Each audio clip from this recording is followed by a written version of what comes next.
Oh my gosh. This is my 200th episode. What do we do? Do we reflect? Do we eat cake? Oh yeah, but I'm doing a health challenge. I can't do that. Do we party? Do we drink champagne? I can't. We're doing a no alcohol challenge. What if we spend the episode focused on you and helping you get your time in order? That's my time priority. Let's talk about yours.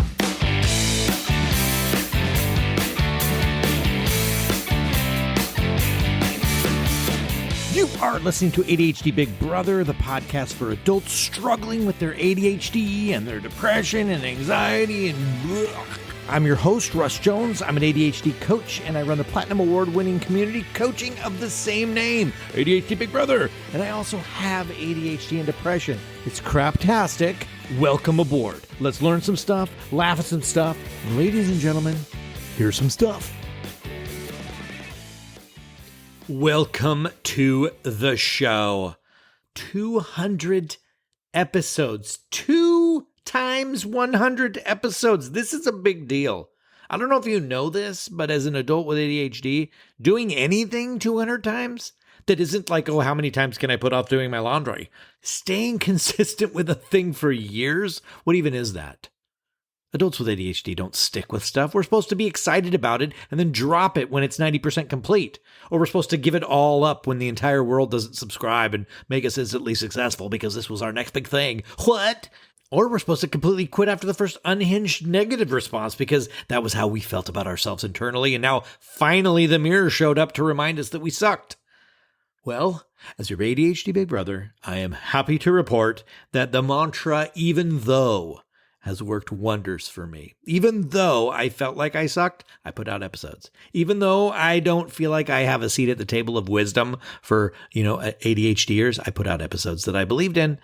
Even though I do not enjoy the sound of my own voice, I listened back to my episodes before they aired. Ugh-tastic. Every ugh-tastic second. Even though I might be wrong, I shared what I believe to be right with the openness to grow and correct myself as needed. Even though this. At the foundation of any life with ADHD, there must be an agreement made. We can do hard things.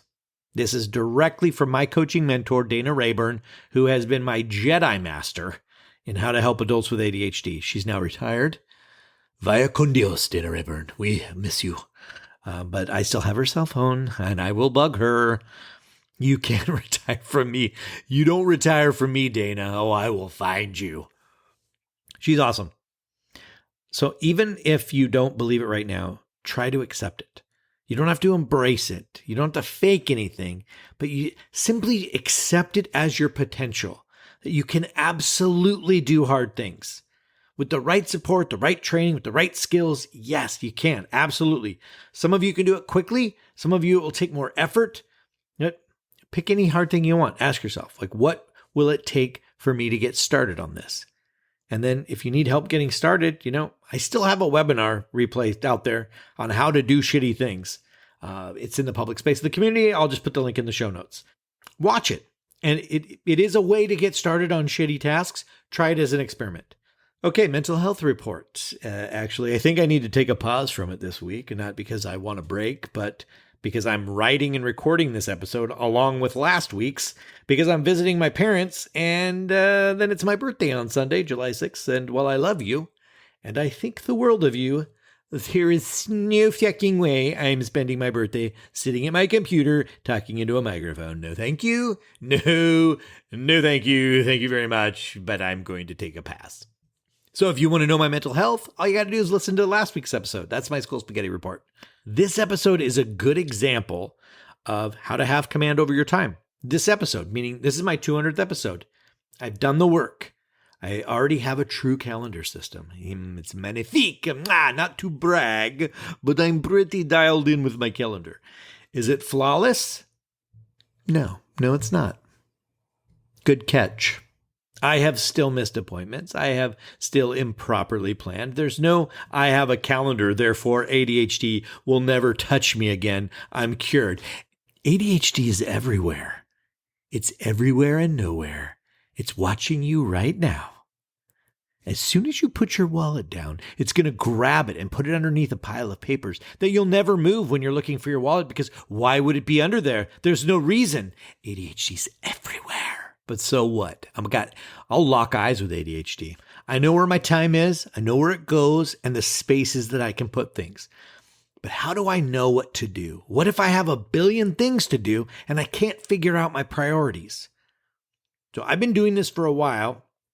I've tried a variety of methods, and I still iterate when things get boring. It's kind of a no system.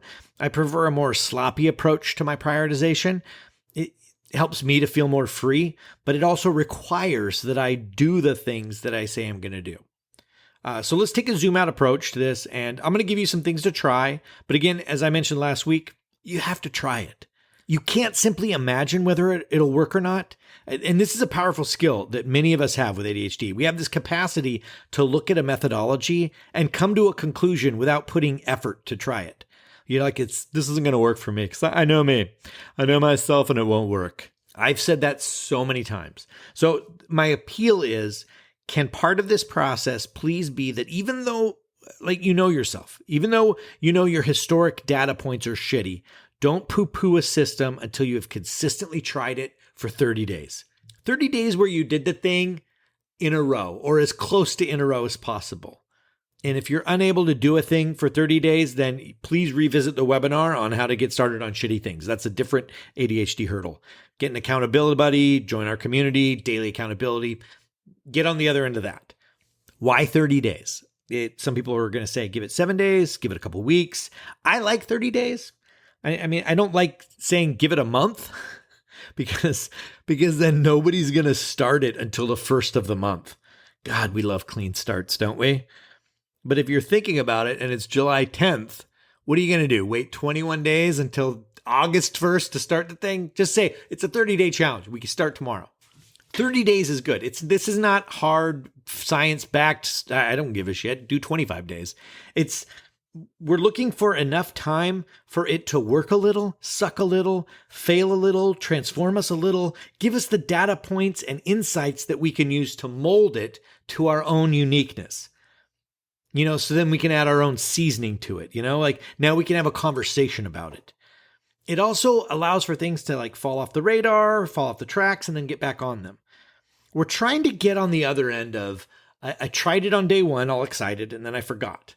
And then on day 6, we realized, we were supposed to be working on it. But I mean, if it worked, wouldn't we remember to work on it? So I guess it doesn't work for me. It's just not for me. So how do we know what to work on? I'm going to put the link to a few of the methodologies that I've experimented with. The few that I worked on are what we learned from Antonia Bowring's ADHD Success Planner book.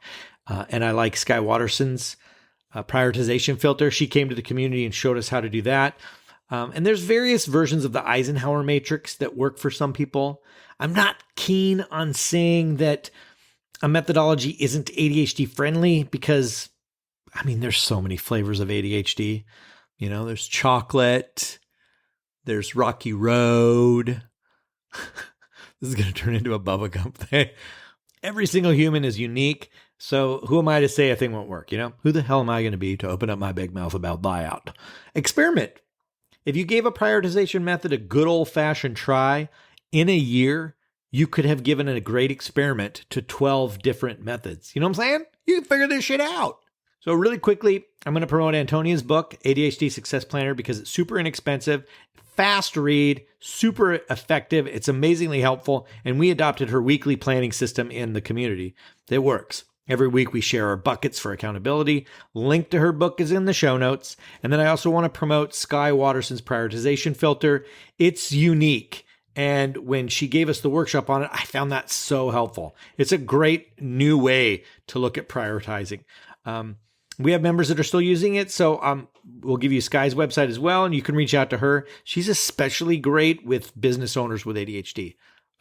Here's how I do it. Because I don't know you. I don't know your strengths. I don't know the things you like. So how do I recommend how you prioritize? So just for funsies, here's me as of today, because this will change, believe you me. I use Google Calendar connected to my iPhone. So when you guys sign up for your free calls, and my private clients get scheduled, that all integrates with Google Calendar. It automatically creates an appointment. So at the end of the day, I look and I see what's tomorrow. Where are my pockets of time? Anything I need to think about tonight? Usually no, I'm just looking. It's 45 seconds. And then in the morning, I look again. Where are my pockets of time? What would I like to shovel into those? So let's take an example, just like so you can actually see what this looks like. I'll take a Tuesday of a couple of weeks ago. All right, I have 3 one-on-one clients. Then I have a conversation scheduled with a psychologist and a call with a podcaster friend. Okay, in my workday, it looks like I have 2 chunks of time. What to do? I'm currently doing outreach to therapists and psychiatrists. Because I don't know if you know this about me, but I think community is the answer to all of our ADHD problems. And you guys are probably sick of hearing that. But it's the truth. So how can I shut up about the truth? So I'm creating these relationships. I'm reaching out. I'm getting ideas from the pros out there. And it's awesome. So far I've had some wonderful conversations. But it's not urgent. I don't have to do it. Nothing bad's going to happen. But it's important. It's part of my mission. It's part of what I believe in. So it deserves a seat at my timetable. So it's not urgent, but it's important for me to dedicate boring ass time to send emails. I have to be intentional with my time. I see my pockets and I create appointments to do what I've deemed as my priority.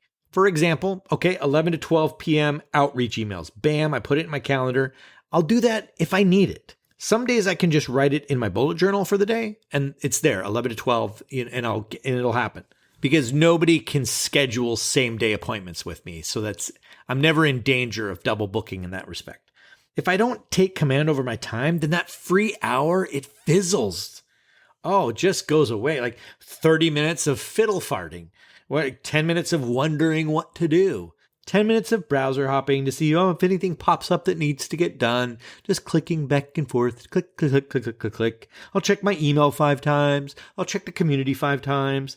Maybe I'll look at Google Analytics for no intentional reason, just to see some data. And then the hour's up. And on to the next meeting. Bye-bye, productivity hour. It was nice knowing that you could have existed. There's no plan in that. It's whim surfing that went nowhere. So I also use a bullet journal, and this is where I house my to-dos.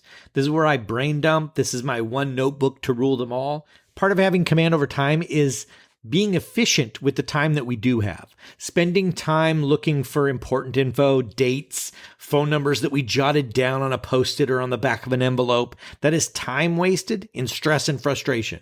One notebook to rule them all. And if you want my sloppy way of managing time with my bullet journal, I also did a presentation on that as well. I'm pretty sure it's on YouTube. Link in the show notes. Get on down the show notes. We got everything for you. But you'll see in that, pretty and perfect are not my style. The impeccable, perfect planning system to me doesn't exist. It's just get me through the day, man. Get me moving toward my goals. Help me to not have late fees and to put things off until they're raging urgent fires. Help me to alleviate stress and overwhelm. That's what I want from my time management. I want calm. There's so much chaos. Give me a little bit of calm to go with that. We get lost in that whole perfection idea. And that effort, it keeps us from moving forward. I mean, we talked calendar and then prioritization and scheduling to-dos. Let's get that daily grind working.